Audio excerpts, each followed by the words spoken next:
I'm the king of the game and I won't be swayed. But there's something that I need, something to push me higher. Talk show Chris Collins and HenricK, they're on fire. They're watching all the rage quitters, exposing them with pain.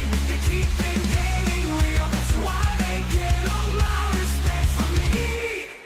Rage quit, Chris and HenricK, don't you ever stop. You're the voice of the gamers, splittering rage quitters on the spot. With your wit and laughter, you're the champions we need. Rage quit, Chris and HenricK, you're the heroes of the gaming breed.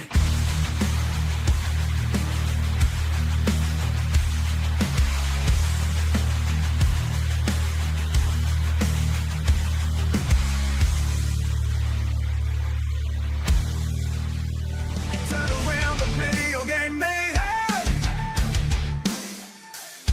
Chris Collins and HenricK, the rat bring the chaos. Gaming news and industry talk, they got it all. Rage quitting, head banging, it's a metal brawl.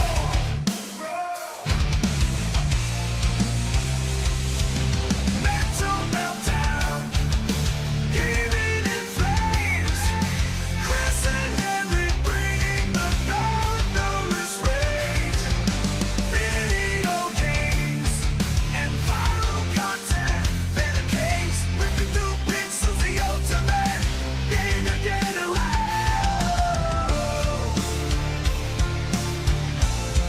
The ultimate.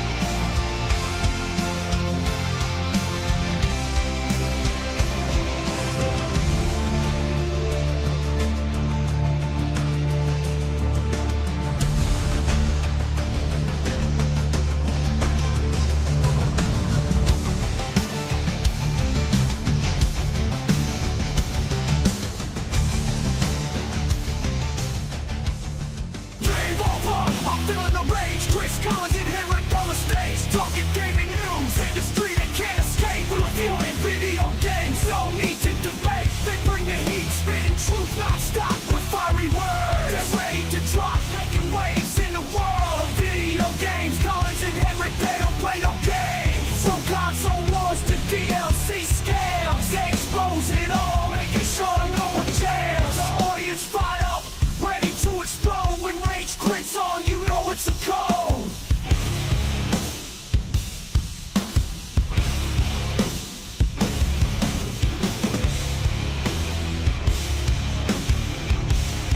You know it's a code.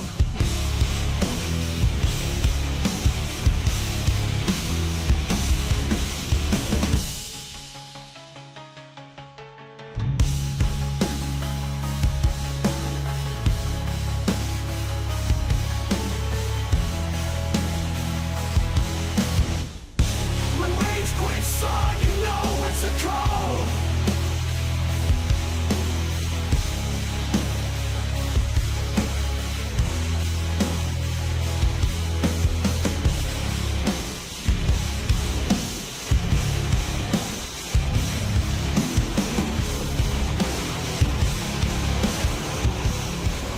Rage quit, rage quit. I'm losing my mind. Chris and HenricK, they're talking gaming all the time. Rage quit, rage quit. It's a love-hate affair, but I keep coming back, ain't nothing else to compare.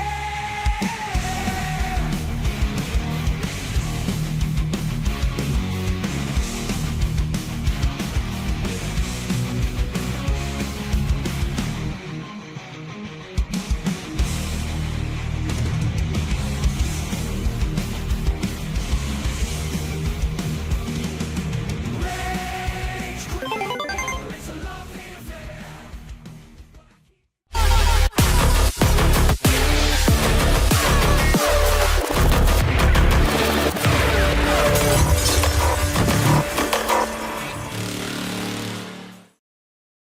What's raging, gamers? Welcome to Rage Quit Video Game Talk Show. How you doing, HenricK the Wreck?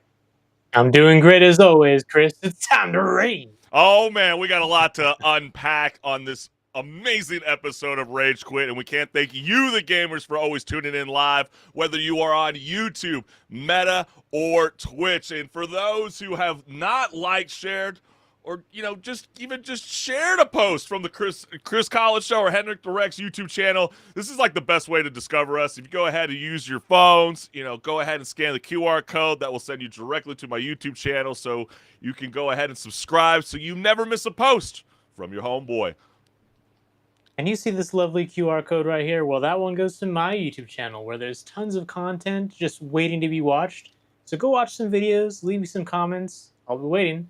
That's right. And we always like to start off the show with the bang and show you guys a lot of viral content that is circulating all across the World Wide Web this week. So let's go ahead and dive right on in. So 7 years later, Red Dead Redemption 2 is still pulling secrets out of its coat like a magician who refuses to end the trick. I mean, when's the last time you picked up Red Dead Redemption 2, HenricK?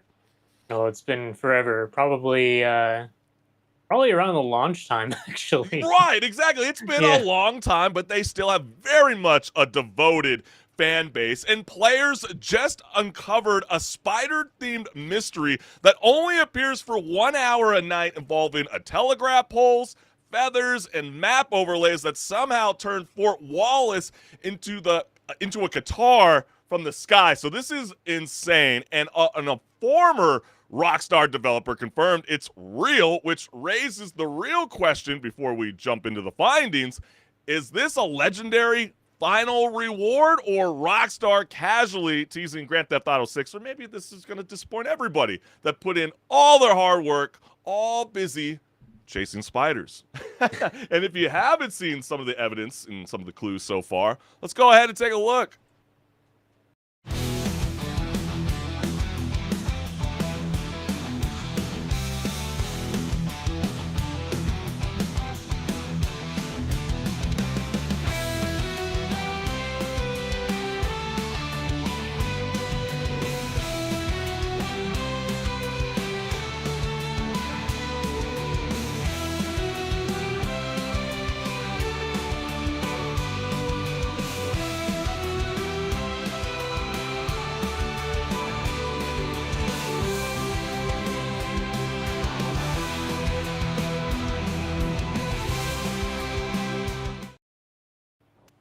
This is one of those things that's like, it honestly makes sense that it took people so long to find it, but how much do you have to play this game to actually notice it? Yeah, exactly. But I mean, that's why you got to give praise to Rockstar Games, and that's why so many people are so excited about Grand Theft Auto 6, is because of the attention to detail, and it clearly shows, especially when we're now all figuring out about an Easter egg that no one's discovered for over 7 years. And oh man, this has elicited a lot of comments online. And the first one reads, "Not gonna lie, I don't know what the F I'm looking at here," with the follow-up comment that reads, "Someone found that at a certain time on certain electrical posts, a metal spider web and a feather will show up for an hour and at all sorts of hours of the night. The electrical post will have the symbol shown on the map. The symbol points to different spots on the map that have the spiderweb post. The thumbtack color represents the color of the feathers, the numbers, what time the spiderweb and feather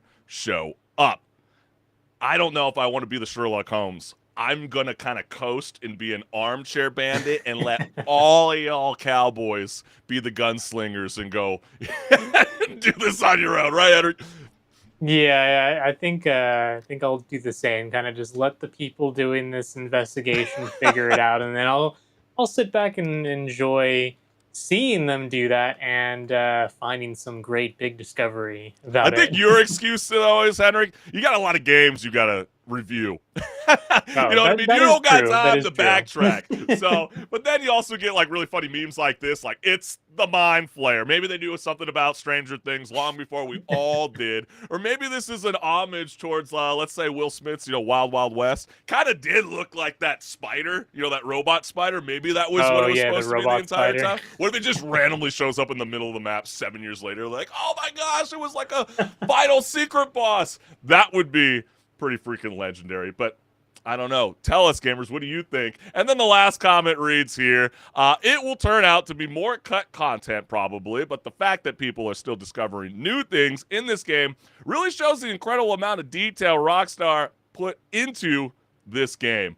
And I have to attest to that. It's pretty freaking amazing. But, I gotta say, HenricK, there's nothing humbles you faster than getting yourself cooked online in a college football 26 game so badly that your friend stages an in-game intervention, then takes over as the offensive coordinator. I would probably be like, who wants to be a millionaire and phone a friend? But I'm sorry, HenricK, I couldn't use you as an OC. I don't know if you would even know what an RPO even means, right? Not well enough to help you out there. Exactly. It's all good. But I know I'm going to call you for other games. I know sports is not usually your forte, but 1 minute you're calling plays, the next you've been demoted to just kind of hold the controller and don't mess this thing up, all right? But before we roll the clip, gamers, is this clutch teamwork or the most polite benching in video game histories? So let's go ahead and roll the clip.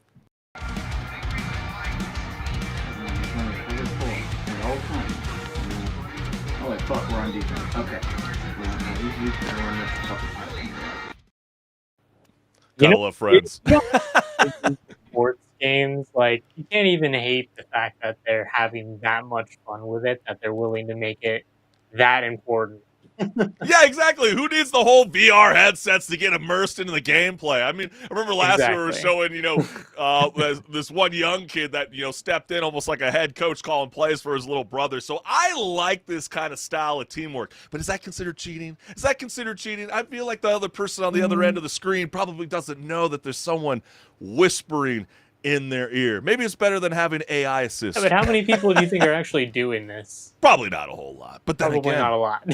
But then again, is it against the code of ethics? We will see. But the first comment reads, oh, shoot, we're on defense. That was kind of funny. He's trying to give him a little word of wisdom. Cover 4, I'm kind of hearing in the background. And then he's like, oh, shoot. We need to focus. We're on defense here, all right? I'm looking at the wrong team. And then the second comment reads with the meme, run the route again, damn it. It's a cut. He's acting as almost like he's Nick Saban here. What a legend. What a menace to the college football world. And then inside zone, counter, RPO screen, bubble, mesh spot, and any of the ones with either 2 out routes or a comeback. We'll win a natty with those as bread and butter. Is that a guarantee? I want to know from you, the gamers. What depends on the coach. Does it depend on the coach? Does it depend on the team? Or does it depend on Actually, a certain play style? Because there's sometimes I'd be playing like Madden games, for example, HenricK, and there's always a guy trolling me by playing the same play or the same formation. And when I start losing to a guy like that, that is the most frustrating feeling when I start hearing HenricK like whispering in my ear. Sounds like you got a skill issue. Exactly. But we got another thing that's been kind of brewing up, which is the internet is doing what it does best, putting HenricK on trial after a clip went viral showing aim so precise it looked like the arc rotors personally asked to be eliminated. And so, if you don't know what the hell's going on, HenricK, between accusations, mysteriously vanished VOD in a side-by-side clip with PC players like Tfue. Everyone suddenly has a law degree in cheating detection. This always seems to be coming up week by week. How do the PC players get along with the console players? This time, it's a console player. So before we dive into the comments, gamers, is the cracked controller aim the mouse and keyboard envy, or is this just like another crossplay courtroom drama that isn't going to be settled anytime soon? Let's go ahead and see what started all this. So where are you meeting profile. where are you meeting with these girls at? Oh, I don't speak to women. I'm all about my rights. I saw 2.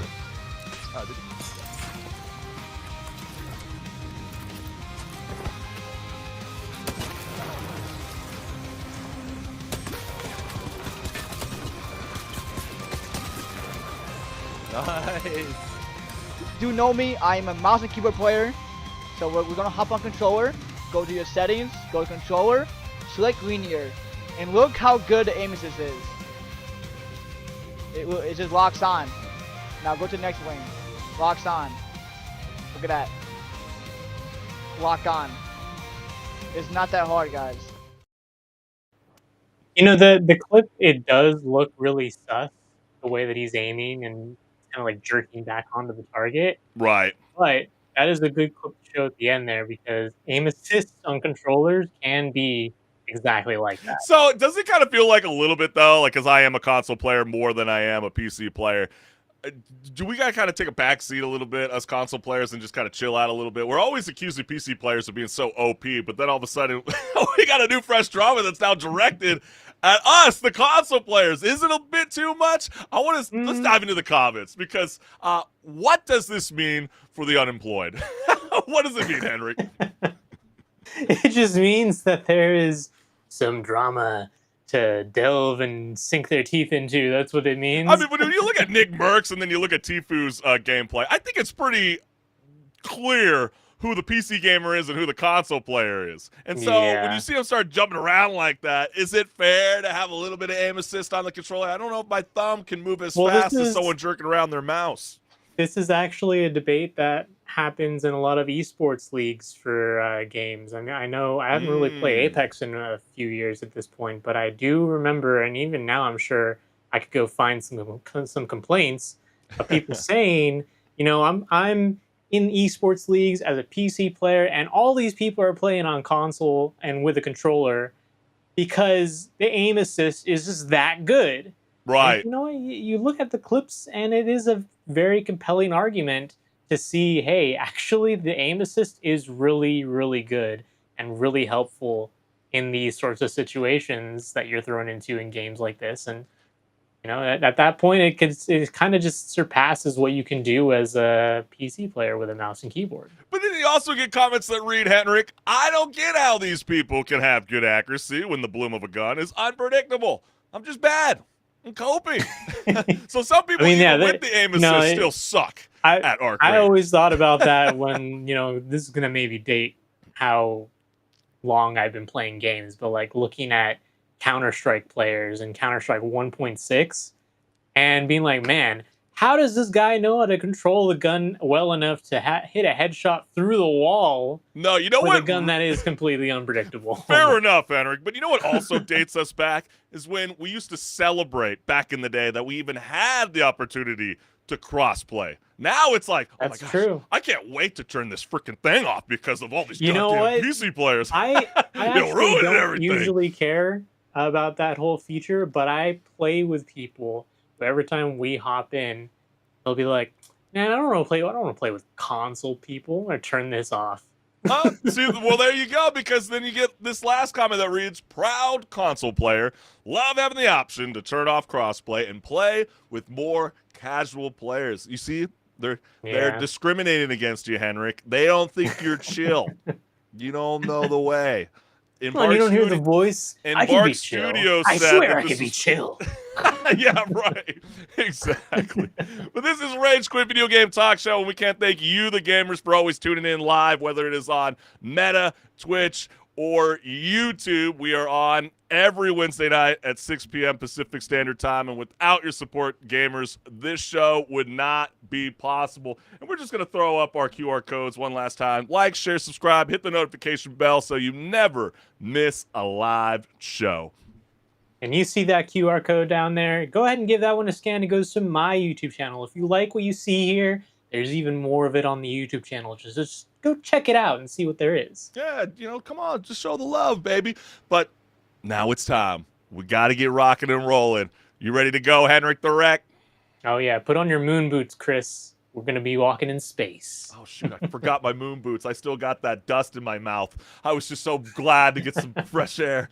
Oh, guys, let's dive in.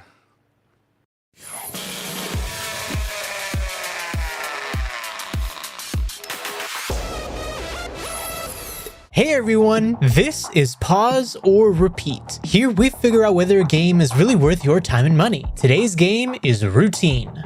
Routine is a survival horror set in space at a lunar base. If you're familiar with the survival horror genre, you'll be familiar with this one. What really is going to set it apart from the others is the atmosphere. You wake up and piece together that a routine perimeter check of the lunar base turned into anything but routine. The security system has been activated mysteriously, and security robots are now chasing you down. However, something eerie is clearly at play, but whether you'll survive and unravel the mystery is another thing. But now the question still stands. Pause or repeat?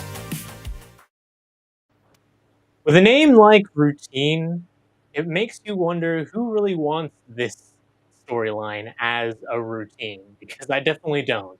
I didn't even think about it like that. Holy cow, you just stumped me like right at the top of pause and repeat. Yeah, I mean, when you open up with this game and you hear the sound that, crawls under your skin in an image that quite frankly doesn't leave your head. I mean, I still am looking at that bright white moon, HenricK, swallowed as the two dark circles drift across it like an omen. And now the image is like floating in space with no map, no direction, and the light slowly fading.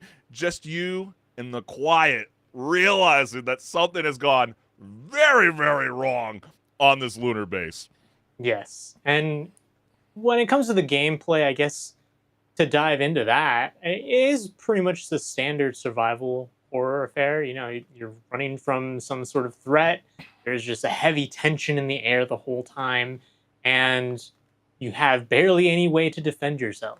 You really just have to hide and do some puzzles and find the way forward, and that's really the gameplay loop right there as you delve more into figuring out what the story is and what actually happened on this lunar base.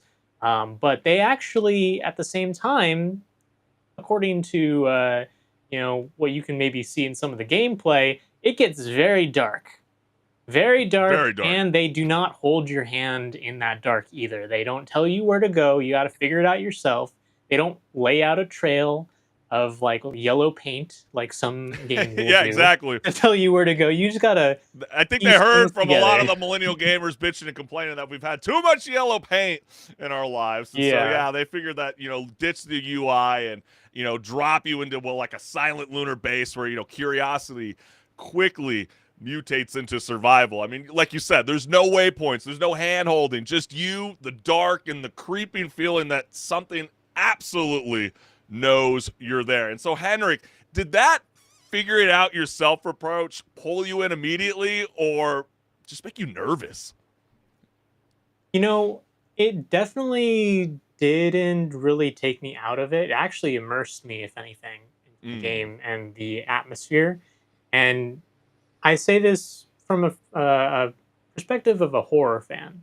And to kind of explain why this works so well, you're in space, on a lunar base, far away from any Earth civilization where you can potentially get help, right? So you have that isolation aspect already, but then you also have the atmosphere of just a lot of tension and something eerie happened. You don't really know what. There's this mystery, and that in itself makes you feel like you're checking corners and checking behind your back, making sure nothing's following you, because you always feel like something is watching you. Yes. And that is even scarier to experience, knowing that you're so isolated from civilization because you're the only one there. And Yeah. are you actually alone? Maybe, Yeah. maybe not. I don't want to really spoil it too much. Well, the opening monologue sets the tone perfectly. I mean, there's hopeful words, curdling into dread as the bass goes quiet. I mean, yeah, like you were sort of referencing a little bit, the story isn't so loud or flashy, but it's got that environmental, suggestive, and, very unsettling in a way that gives you that trust to connect the dots. And did you like how it lets the silence do most of the talking in this game?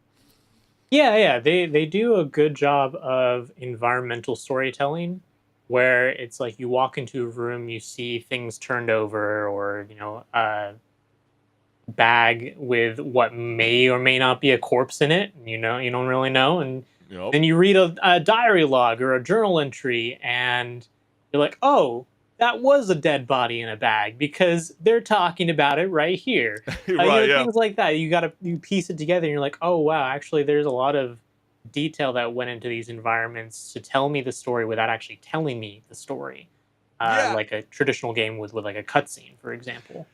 Right, and you start off by, printing your ID, you're learning how to crouch like your life depends on it, and then you're slowly realizing that the movement itself is the core mechanic to the game. And did you notice that the movement, it's, at least I was playing on keyboard, it might be different on a controller, I don't know if you played on controller. Controller. To like get lower, it's such a, like, I can normally be okay with key combinations, but it's such a weird key combination to get down. It's like, Oh, okay, I gotta interesting. commit to doing this. Like, if I'm gonna get on the ground to look at something underneath something, Yeah, I gotta yeah. commit to doing that. And actually, it helps with the tension in the atmosphere, because when you have to do that, it's like, oh crap, like maybe something's gonna sneak up on me, and I'm in a compromised position here where I can't easily get out of it, just because physically my hands are spread out on the keyboard. See, that's interesting. I want to know, with gamers that are watching this right now on pause and repeat, did you have that similar experience? If you were a PC gamer, was it a little bit difficult? If you were on console, I didn't quite have that as much, but I believe you. That is a real thing. That is definitely a real thing in video games. And then they also, hand you a tool called the Cat that, turns exploration into a detective work. I mean, but it's cool though. I mean, you get to, track footprints, terminals that can help you solve clues by scanning fingerprints, and then you see clues in every hallway that feel like a bad decision waiting to happen. And so, HenricK, were you tense the whole time playing this game, or did you ever feel in control? I would say, actually, looking at the experience that I had, I felt tense for maybe the first 30 minutes. Then, in the first half of the game, after that 30 minutes period of time, I got really comfortable. I was like, okay, actually, I know the layout of this area. I'm just gonna run around. I'm gonna dodge the enemies, and that's gonna be fine. But then they threw me for a loop with the second half of the game, where it completely changes that formula, and I was no longer comfortable, because now I have to be on edge again. Yeah, HenricK, in that second half, I can't believe I'm ever going to say this, but I'm going to on Rage Quit Video Game Talk Show. I never thought that I'd ever be scared shitless of an ass crack in my entire life. I mean, if you know, you know. When you play the game, you'll know if you know. I mean, that was quite an experience to jump and go, oh my, was not expecting that. But yeah, you got these neon greens, emergency reds, and that blue space architecture that makes the lunar base feel cold, abandoned, and hostile at the same time. And then you come across like a demented robot that is nightmare inducing, especially when your first encounter is, like you said, HenricK, you got to hide under a desk, staring at its legs. You have no idea what the thing even looks like in the beginning, and then all of a sudden the camera just loves to remind you how small you are. And so, with that in mind... It was actually really funny, too. The first time I came across it, I was walking down a hallway, and I was opening a shutter, and I heard something behind me. I was like, it sounds like the elevator's coming up right now. Like I didn't touch any button for the elevator. Elevator door opens, there's the robot. Here I am. Then you got to move fast. I mean, especially in the first 20 minutes, you're just kind of exploring your surroundings. And then right when it finally kind of kicks in what routine's all about, you're like, holy cow. But I want to ask you, did you feel like as though the visuals crank your anxiety, or was it the sound design doing most of the heavy lifting? Because I feel like as much as the visuals are great, I really felt like the sound design really stands out in this game. It really pulls you into the screen. Oh yeah. The sound design is amazingly done. I know Mick Gordon actually worked on it for a bit, and he didn't stay until the end. He dropped it back in 2024, and someone else took over.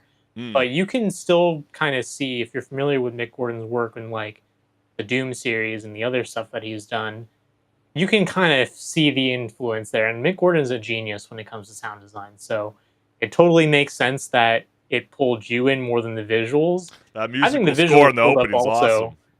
Oh yeah. The visuals hold up also, though, in terms of like, oh, absolutely, making you feel uneasy, because you're getting that film grain and that like Yeah. retro late 80s, early 90s aesthetic to your vision.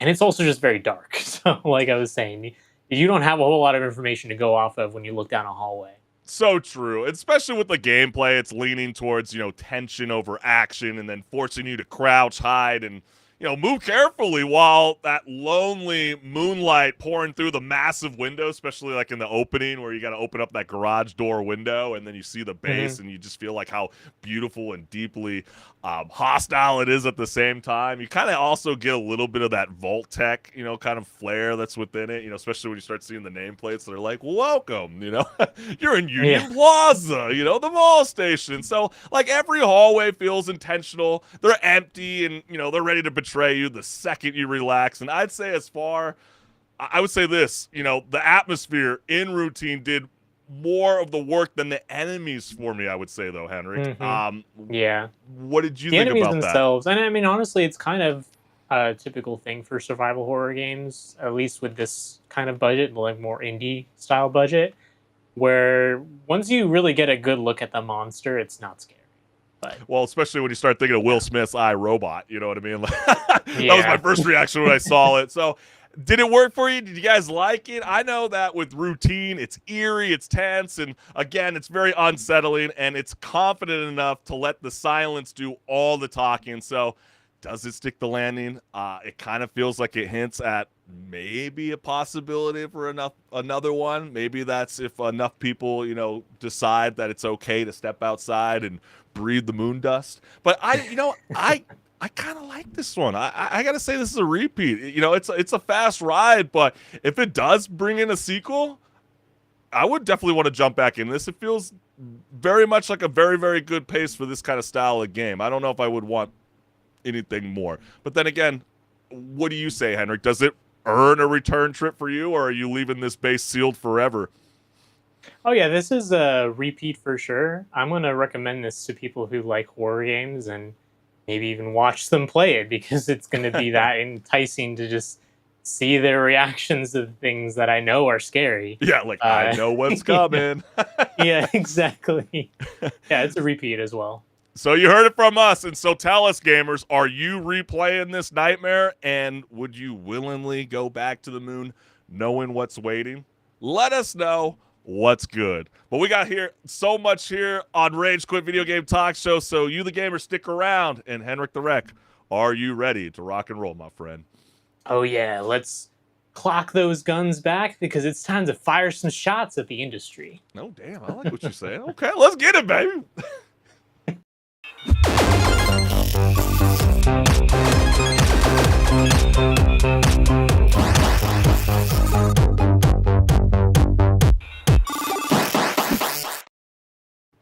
What's good, listeners? Welcome to Patch Notes, where my co-host HenricK the Wreck and I discuss gaming news, industry talk, and so much more. Let's get it. So Larian Studios just told AI, you can clean up the studio, but you're not touching the canvas. I feel like we've heard this way too many times now. A lot of studios having to backtrack on previous stances, but the CEO says that machine learning can handle the boring back-end chores, but generative AI is officially banned from the final art, concept, and anything that actually ships in the next Divinity. And so I know a lot of people were excited when the news broke during the Game Awards. They're like, holy cow, remember the Mojave Desert? We're like, what is this thing going to be linked to? I thought it was God of War, possibly, because I saw a bear and a serpent a snake. big discussion online. Right? It was crazy. And after earlier comments set the forums on fire, the message is now crystal clear. AI can sharpen the tools, not replace the hands. But that didn't stop gamers from commenting on what the hell Larian Studios going to do next. Don't put AI in the games. Even though we all love Baldur's Gate 3, we all like Expedition 33, they kind of borrowed on this kind of same method, and now a lot of award shows apparently are not cool with it anymore, HenricK, when it comes to what Claire Obscure did with that mini studio. But besides that, gamers, does this feel like the right balance between efficiency and creativity, or should AI be completely out of the party? And that's where we dive right on into the comments with the first one reading. Refraining from Gen AI for concept art feels like a trust-building move, especially after all the confusion lately, with the follow-up comment that reads, "It is. Honestly, I don't think they did anything wrong. They were basically just letting the artists use it if they wanted to, presumably just having the paid version as a tool to use for some of the tedious stuff or just finding inspiration. In the end, what matters to me personally, if it's optional for the artist and it's artist making the art." But I always kind of laugh at those kind of style of comments because it's like, no, I'm really cool with this. Like, HenricK, like, if they want to use it for inspiration, cool. But, like, if you got that image and you like the image from AI and then all of a sudden you put the hand to copy that, isn't that almost like when the teacher used to bring out the projector screen and then she's, like, literally following tracing the lines? Isn't that still technically borrowing from the idea of AI? Or is that not the same, HenricK? Well, I guess what they're saying when it comes to like getting inspiration from it, it's like, oh, actually, I kind of didn't think of like that maybe as a design or a place to put a character, or, you know, something to put in the environment, for example.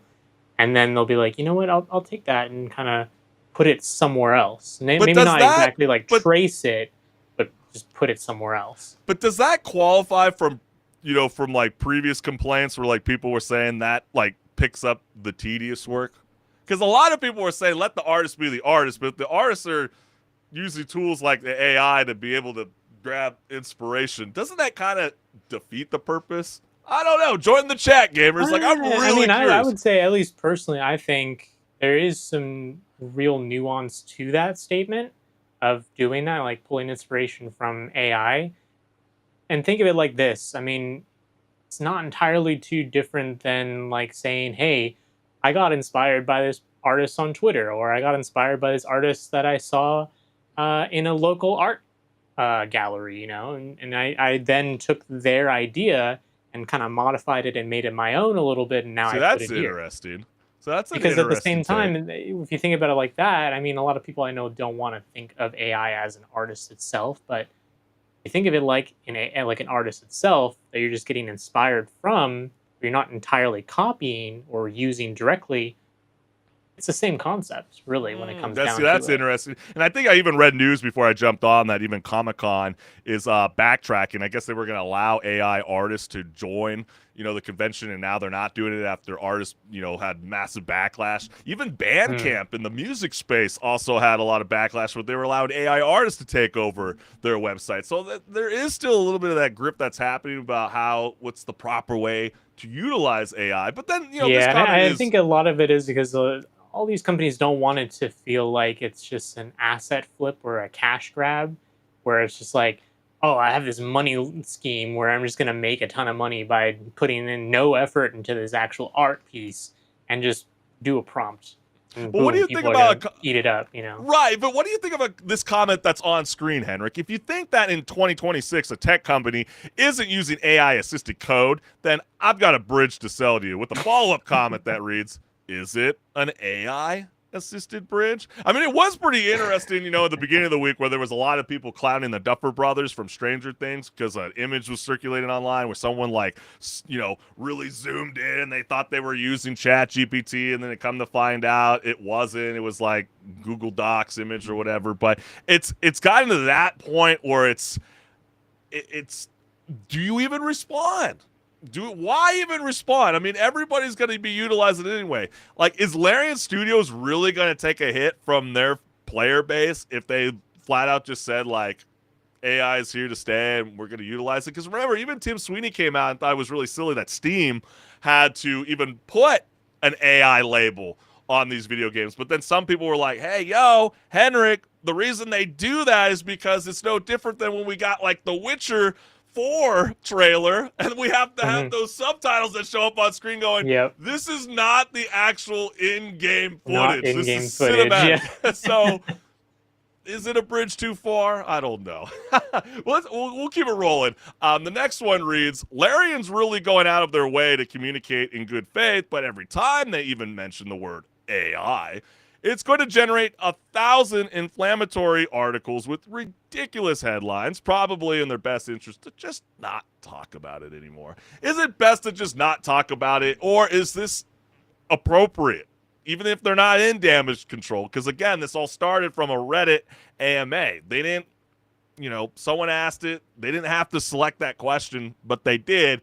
But then they're backtracking from previous comments that they've stated almost 2 or 3 months ago. So it is funny to see that they flip so fast. But what's your thoughts on this, HenricK?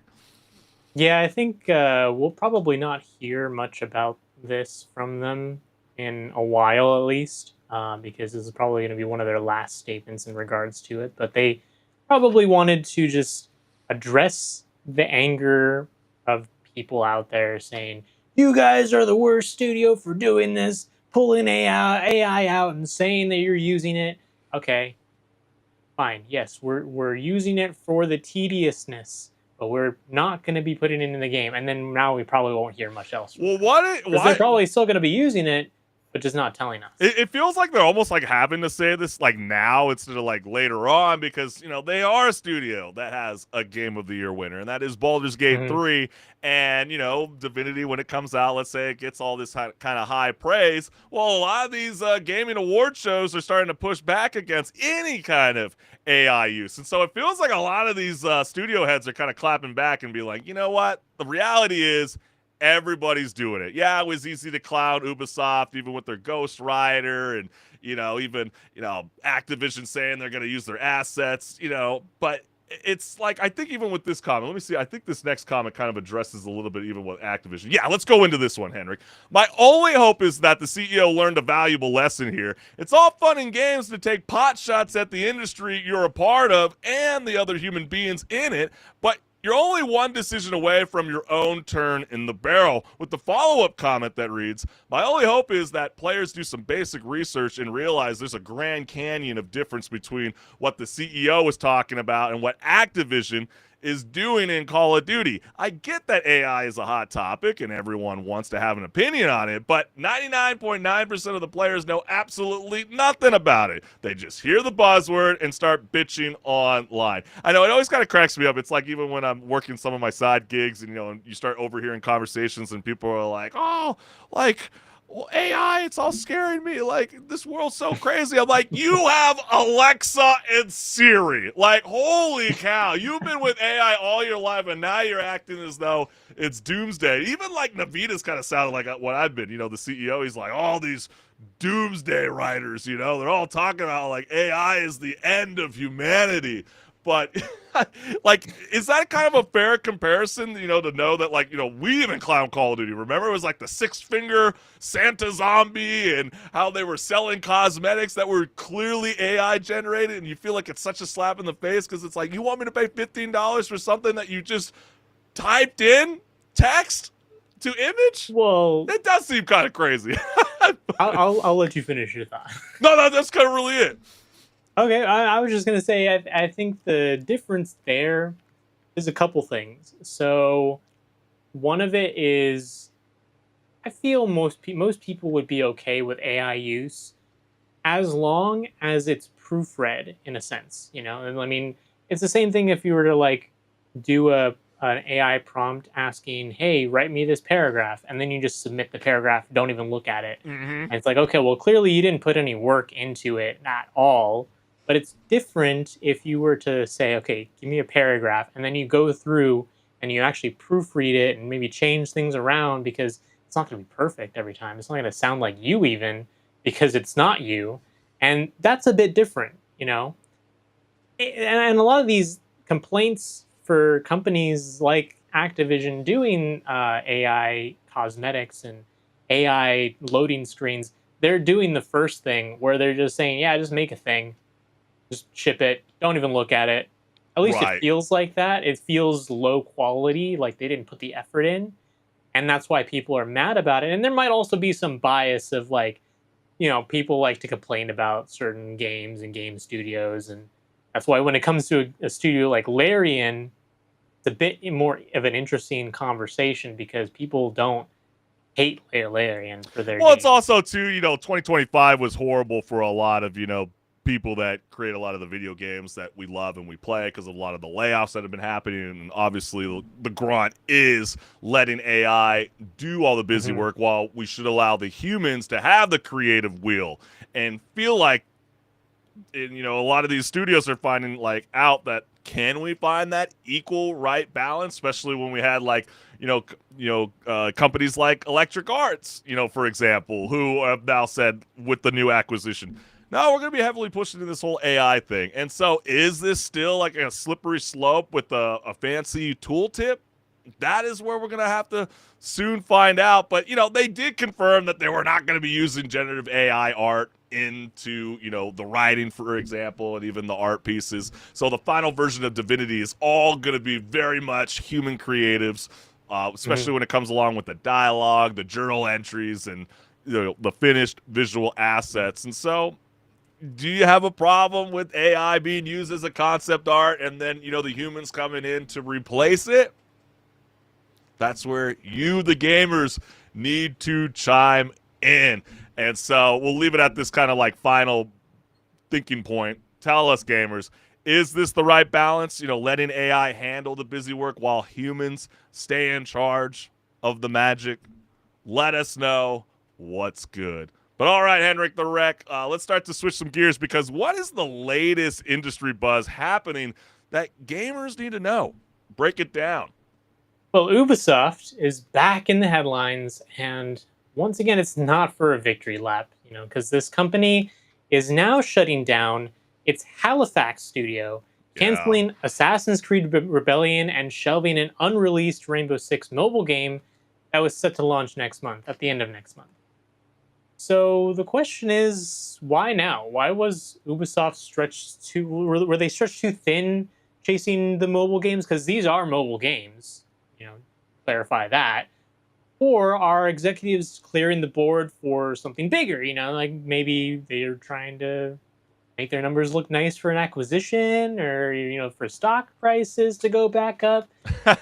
It's a bunch of questions that people have. So let's see what the gamers are saying in response to hearing that the Halifax studio is being closed. Yeah, I mean, let's dive right on in, because the first one reads, another classic Ubisoft L, with the follow-up comment that reads, hopefully their other studios will unionize as well. So is this that classic Ubisoft L?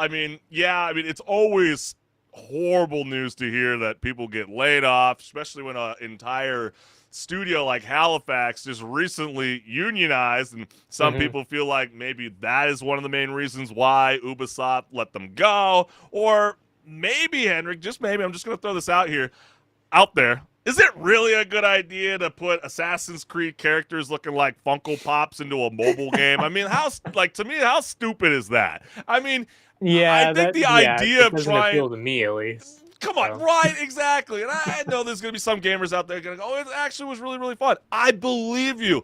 But the thing that I struggle to understand, I'm sure this is what Ubisoft is also thinking too, but correct me if you think something else, HenricK. But maybe they're starting to realize, especially in the last couple of years, we got Resident Evil 4 showing up on the phones, and they're going, wow, if they can do that, then why are we repackaging some of our beloved franchises into a mobile style of a game when we could just bring our own Assassin's Creed in, like they did with Mirage? And then they're looking back and they're like, holy cow, we spent a couple years doing this game, and then all of a sudden we just figured out how to port the game to an Android or an iPhone? What the hell are we doing? Why are we throwing more money into it? Is that, I don't know, am I being a little too mean about it? It could be part of it, but also I would say, at least hopefully, I hope that they're looking at their games that are coming out and seeing that they're getting a lot of negative backlash against some of their biggest titles, like Assassin's Creed, and Rainbow Six is just seen now as a money tree for them by a lot of people, and a cash cow by others. Or even if they do get a franchise everybody loves, like Star Wars Outlaws, they're like, man, you still can't figure it out, just completely butcher it according to the fans. I would hope that this is them saying, you know what, maybe we have to focus on the IP we have and not putting them out as mobile games, but putting them out in their big titles and actually doing what people want, rather than continuing down the trend of what's been happening the last couple of years, where the game comes out and people just shit on it. Yeah, because you just kind of wonder. It's like, how did Nintendo get so super successful bringing some of their even Mario IP into, the iPhones, for example, and then the Assassin's Creed? It's like, well, why did you do that? Why now? But then you get comments that read, Yeah. well, if the game's released in 2025 or anything to go by, we're about to see another couple studios pop up and produce some absolutely fantastic games that weren't allowed to while working at Ubisoft. With the follow-up comment that And reads, This, oh, yeah, go yeah, for it. this is referencing what happened with Expedition 33, where it was previously people who worked on that were previously at Ubisoft, and then they went to go and make Game of the Year last year. Yeah, and that's true. And then you also get, another follow-up comment that reads, funding for games does not grow on trees, unfortunately. And that's kind of where I, kind of put my stance on it. It's like, listen, like, is it even really worth investing in that kind of stuff? Shouldn't we just be focused on putting some of our, prize package into, a style of a mobile port? We'll have to see. But then others feel like, no. And how do you agree with those statements? What other gamers are saying, HenricK? Like you were suggesting, they're just like, man, dude. Well, I like, mean, we just it don't is trust gonna Ubisoft be- no more. They can't get the shit done no more. They can't get it right. Yeah, I mean, they've been going down a path that people don't like for a while now, and it's almost like, guys, do you not look at the trends? I mean, you're clearly trying to chase trends, but you're like 5 years behind the trends. But it why seems do like. another like spin-off version of Rainbow Six when they already got the Rainbow Six Siege X going? And if people really liking that Or multiplayer experience, maybe they're like, Here's that's a stupid. crazy thought, Chris. How Okay. about we bring back a Rainbow Six game like the ones that people grew up with, where you're actually on like a SWAT team sort of style squad? Like, I think people would like that to come back and not just have Rainbow Six Siege be the only Rainbow Six. But do you think kinda that kind thing of out style there. of game would work on a mobile phone? Because, like, again, Halifax Studios were kind of, geared towards trying to bring, games to the mobile base. I'm sure they would want to branch out, but that's kind of what they I were think pretty known for. maybe won't be like the biggest title on a mobile device, but they could make it a mobile game and then also make it so you can play it on other platforms. There's nothing stopping them, like you were saying. Right. And let's see with this comment. It says, always tough to see people lose their jobs. Wishing the affected team members the best. With the follow-up comment that reads, this is a major loss for our local economy and game development industry. This studio is probably the largest in the entire province. There are very few other prospects for the people, unfortunately. Hopefully, a smaller independent studio can emerge once the dust settles. And I think there can be, bright light at the end of the tunnel. I mean, clearly, Yeah. Expedition 33 showed that. I mean, it's amazing that you Mhm. can gather other like-minded game developers through a Reddit thread and then all of a sudden come together. So it's like not everything's always doom and gloom, right, HenricK? Yeah. There's always some place to move forward, and as long as you have some sort of passion in the industry, and you don't lose hope that you're gonna be able to put out something that people like, there's probably gonna be some place for you. You just gotta find it, really. It's so true. And then the last comment reads, I've worked for several large multinational corporations and their respective finance departments, and the discussions around shutting down the whole offices and terminating large numbers of employees usually happens 8 to 12 months in advance. So even though the headlines right now sounds like purely union busting, there are definitely other financial reasons that will legally hold up should those employees choose to fight for unlawful termination. Plus, most large corporations will have consulted with their own legal counsel that specialize in the employment law to assess any quote-unquote offside business decisions. Still sucks for the employees, but they don't really have a leg to stand on. Yeah. Yeah, Blew the most kneecap companies out. plan for this thing to make sure that people can't come after them afterwards. Yeah. And Yeah. I pretty much, I believe that person, And so, HenricK, are we reading between the lines too hard here? Or did Ubisoft quietly decide the mobile gamble just wasn't worth it? Yeah, they're probably looking at their numbers from the past couple years, especially if you're thinking about how this was probably planned 8 months to a year ahead of time. Think back to 12 months from now. January of last year, they already weren't doing great on their titles that were coming out. So they were probably looking at things and seeing, okay, what can we improve on? What can we maybe cut the fat on? And maybe they just decided, hey, these mobile games that could potentially make money, but people are always coming out and saying they don't want these mobile games of these IPs. Maybe we should just cut them Yeah, because and I it's even not helping us. I even remember last year too with Activision Call of Duty. They pushed back on even in their own mobile game. Wasn't it Call of Duty Warzone? You Hmm. know, they were like, "Hey, Yeah, we're not. This is not worth they investing in anymore." stopped That that. shocked the hell out of me. I was like, I know a lot of Mhm. homies that still hold on to their PlayStation 3 controllers, HenricK, or PS4 Yep. controllers, and then they play probably PS4, not PS3. That thing's an ancient relic, the PS3. But the PS4 controllers, yeah, you get that Bluetooth going, you start playing it on your iPhone or Android, and you're like, hey, this is kind of badass. But now they're kind of starting to figure maybe this just isn't worth it in the end. So tell us, gamers, are we overthinking this, or did Ubisoft finally realize that, shrinking console franchises onto phones wasn't the future? Let us know what's good. But let's continue to keep things rolling, because you might have noticed in the new year your local GameStop might be packing up its shelves, with more than 400 stores headed towards the retail exit after its legendary stock surge, back in, what was that, 2021?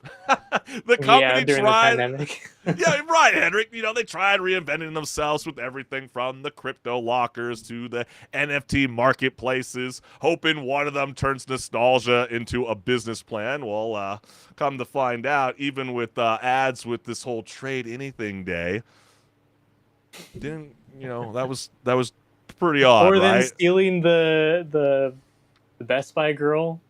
Yeah, Having her in exactly. that Who you picture see now. on screen. And here's the wild part: if CEO Ryan Cohen somehow rockets, GameStop's market cap to $100 billion, he personally unlocks up to $35 billion in stock options. So, gamers, is this the greatest comeback quest in retail history, or a boss fight set to wipe the party? And that's when, gamers wanted to chime on in, as they always do. And GameStop near me was open for the longest time, and then they closed last year. I'm not really surprised by this when the majority of the store is just full of Funko Pops and other overpriced collectibles now. With the follow-up comment that reads, I still remember when I went to buy a couple of Game Informer, GameStop's own magazine at the time, and they didn't even have any copies, or even someone to just tell me to buy it digitally instead. But they sure did have an entire wall of Funko Pops and discounted Naruto t-shirts. Yep. That Yep. is wild. Don't you think, HenricK? Oh yeah. Because I remember when EB Games in my local mall turned into a GameStop. They kept the same atmosphere. It was like you walk in. It's like one little hallway, but you walk in, you go to the back wall, and there's some used games on the shelf, and you can go and look through them and see. Oh, maybe I want to buy this one that's $10. It looks kind of cool. Now you walk into a GameStop, you're lucky if you find a good game deal that's a used game, because all you're really going to see in terms of used games is their little, it's like a bin basically of just used games that are all usually shovelware that people don't really want at the end of the day. 2016 Madden. Do you want to play that? Oh, no, yeah, it's so Yeah, true. exactly. And what's also crazy too is it is a little, as much as GameStop has ripped me off a lot of times over the years, it is a little sad to think that it's like GameStop is really centric on being all things gaming, and now that you're starting to see over 400 stores start to close down, where do you go to get physical games? Do you got to go to the Best Buy? Do you got to go to Wally World or Target just to go to a tiny little section just to hope that you can find the physical video game that you And that want? is the thing, is like a lot of the sections are so small in those places, and having worked in a Best Buy as well, I will say, at least my store I worked at didn't actually have the games on display in the section. They were behind the counter at the front door. So Yeah. you got a little paper say, "Hey, I want to buy this game." Then you bring that to the checkout. Yeah, and you're like, I don't want to do that. Why do I want to do that? And then you get comments that read, GameStop still existing is impressive to me.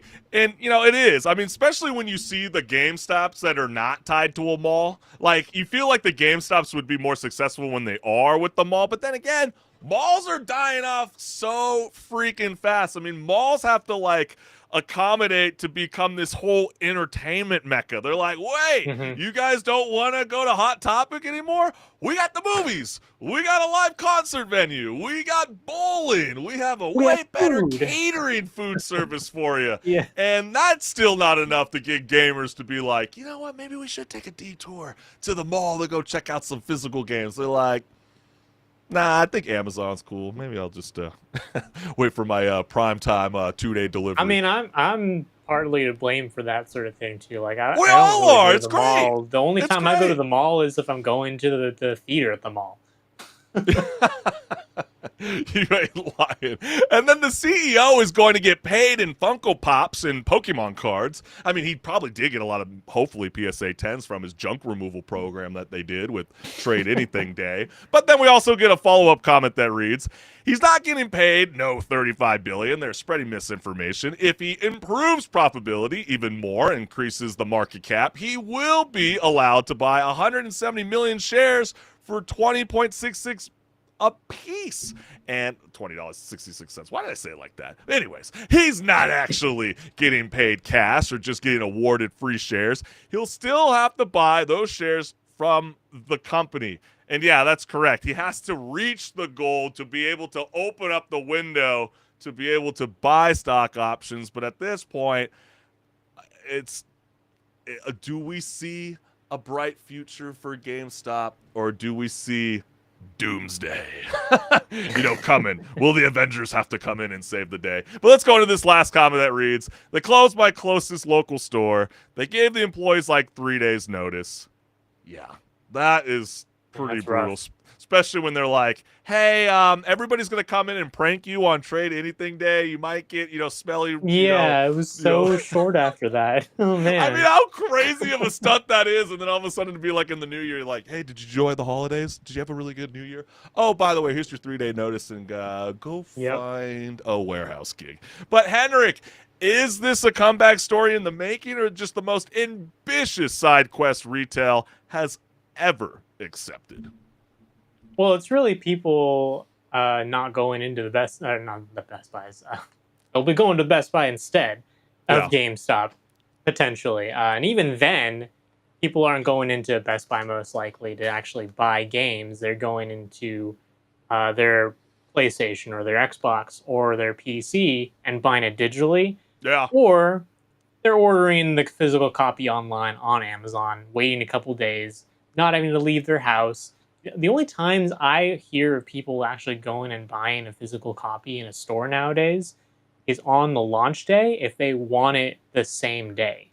Or if they're just feeling like, hey, I want to go play this game that maybe just came out, maybe didn't come out just now, but I want it immediately and I don't have to wait for the Amazon shipping to come. And that's really the only benefit they have, is that it's an instant access to the said game as opposed to having to wait for it. Yeah, I absolutely agree. Or it's now changed into being like, collectors. You know what I mean? You start seeing that too. The Pawn Stars, and start seeing those stories. The people where that that sometimes don't even play games necessarily, they just have a wall of the games as a collection.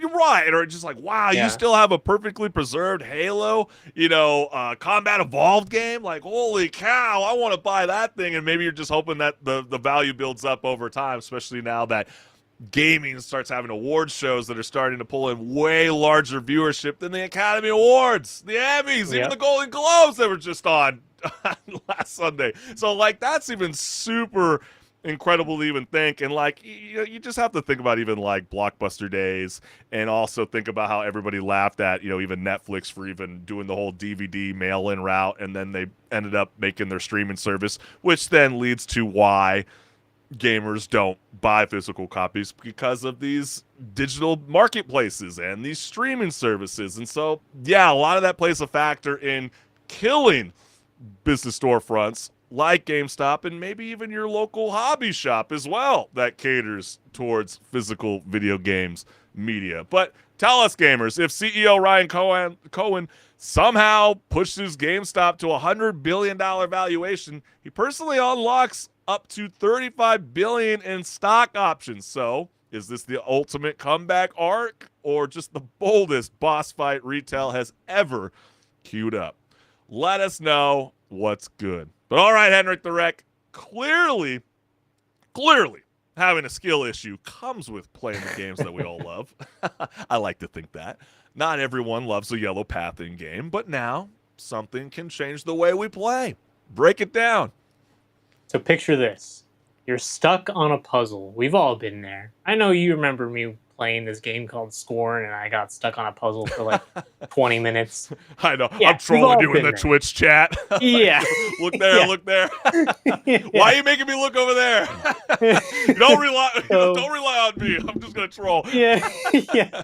So at some point, your pride is gone, and the YouTube guide tab is already open, but Sony wants to cut out this middleman of YouTube. They don't want you to go in that tab and look up some guy's YouTube video on how to solve something. Yeah, So they have a why? new patent filing exploring the using of AI to jump into your game world and on demand help you out.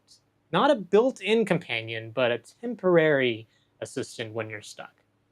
It's not, it's still just a patent, not a finished feature. So the real question is, how do gamers feel about AI popping into their game to help them out instead of, going to the YouTube walkthrough and seeing what, Dave1275 says? No, I think that's a great question. I mean, my first thing is thinking about, pause and repeat, where we just talked about routine, literally with no UI help. Would you want that in a game that's like, that's the whole point?